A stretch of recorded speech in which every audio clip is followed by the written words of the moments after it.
Okay, so hopefully I'm doing this correctly. I'm not entirely sure, but I am going to show you my presentation. So I am Maddie Darnell, and I did my presentation on a clinical psychologist.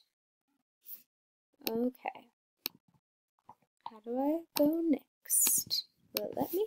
Okay, there we go. So a clinical psychologist's description and duties are that they meet with clients to identify problems, emotional, mental, and behavioral in their lives. You will do this through observation, interviews, and tests. A clinical psychologist will diagnose existing or potential disorders. They will help clients define goals and plan actions to achieve personal, social, educational, and vocational development and adjustment. They will teach classes. They will conduct research, publish research findings in industry journals. If you hear a strange noise in the background, that is my dog chewing on a bone. All right. Their required education. So the first step is earning a 4-year undergraduate degree, and that just means a bachelor's degree, whether that's in education, which is funny because I didn't know that one. Psychology or sociology will best prepare you for your grad school work, so those are the best ones you want to get. The second step is to obtain a master's degree in psychology to enter the field of clinical psychology. So this will typically take about 1 to 2 years to obtain. Some colleges I did see had like a fast track program, so you could wrap your master's and your PhD all into one, but those are pretty hard to get into, so they're difficult to get into, I guess. So most clinical counseling and research psychologists earn a doctoral degree as well, which can be a PhD in psychology or a doctor of psychology degree, which is what we talked about last week. Doctoral degree programs in clinical psychology typically require a 5 to 6 year investment, which can also include a 1-year internship as part of the doctoral program.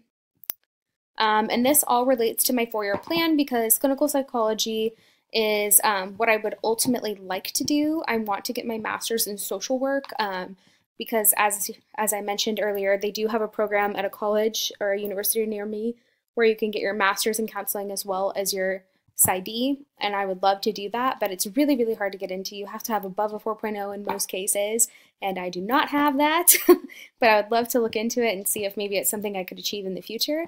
But for now, the goal is to get a master's in social work and then eventually go on and get my clinical psychology degree. So not quite my 4-year plan, but going into social work is into my 4-year, but it goes beyond that, I guess. But I do want to become a doctor, so I'd like to work towards that. So that's how that fits in. That is a photo of me with my dog in the background. Did not notice that. But I chose psychology because I've seen firsthand how mental issues can tear a family apart. And, with my husband's family, his father suffered really, really badly from PTSD. He was in the Air Force for a really long time and went across overseas, and I've seen how that can really, really harm a family and how it can harm a person as well.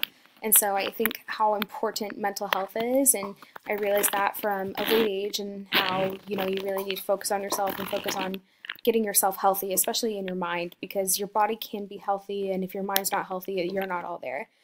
So that's something I really want to do with my life, is strive to make sure people know how important it is to make your body and your mind healthy.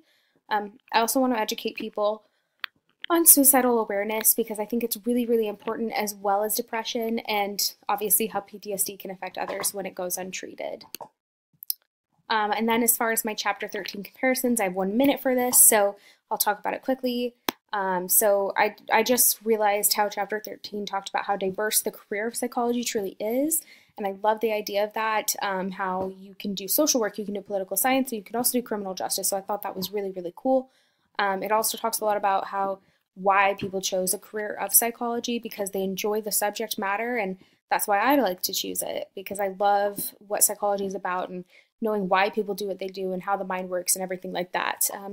And then the last one was just a little bit about a success story of a man who was in a psychology degree, and he found out he could really make people's lives better. So go ahead and read that if you'd like, but that is my presentation. I may go over by 15 seconds just to wrap it up, but thank you all for listening and watching, and I hope I recorded this correctly. So have a wonderful evening, and I hope you're all doing well.